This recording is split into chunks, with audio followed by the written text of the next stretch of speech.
Je pensais que c'était juste un inconfort. Des ballonnements, une douleur légère dans le bas-ventre. Rien de grave. Mais les examens ont révélé autre chose. Un cancer de l'ovaire. Ces mots, je les entends encore résonner dans ma tête. Ils ont changé ma vie en quelques secondes. Rien ne sera plus jamais pareil. Le traitement a commencé rapidement. Des examens, des interventions, des rendez-vous incessants. La chimiothérapie, les effets secondaires. Tout ça est devenu mon quotidien. Mais ce n'est pas seulement mon corps qui souffre. Mon esprit aussi est fatigué, épuisé par les questions, par l'incertitude. Est-ce que ça va marcher? Est-ce que je vais m'en sortir? Chaque jour, je ressens la fatigue. Pas juste celle qui vient après une longue journée, mais une fatigue qui s'enracine, qui ne part jamais vraiment. Et il y a aussi cette douleur, sourde et constante, comme un rappel que mon corps lutte en permanence. C'est comme si, parfois, je me sens étrangère à moi-même. Il y a des jours où je ressens une peur immense.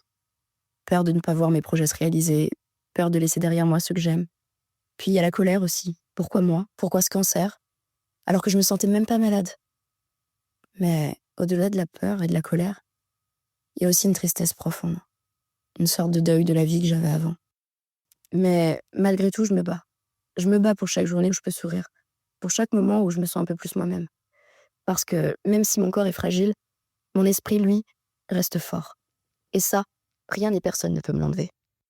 Avec le temps, j'ai appris à voir cette épreuve comme une leçon.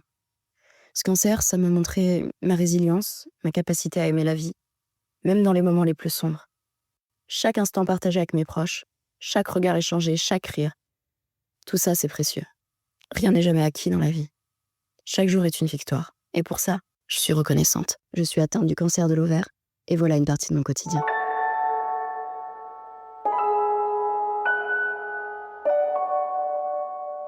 État d'âme, un podcast qui vous embarque dans l'esprit et le corps des femmes.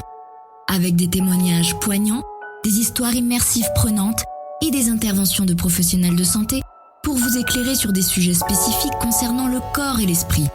État d'âme, chaque femme est unique et chaque parcours de vie l'est aussi.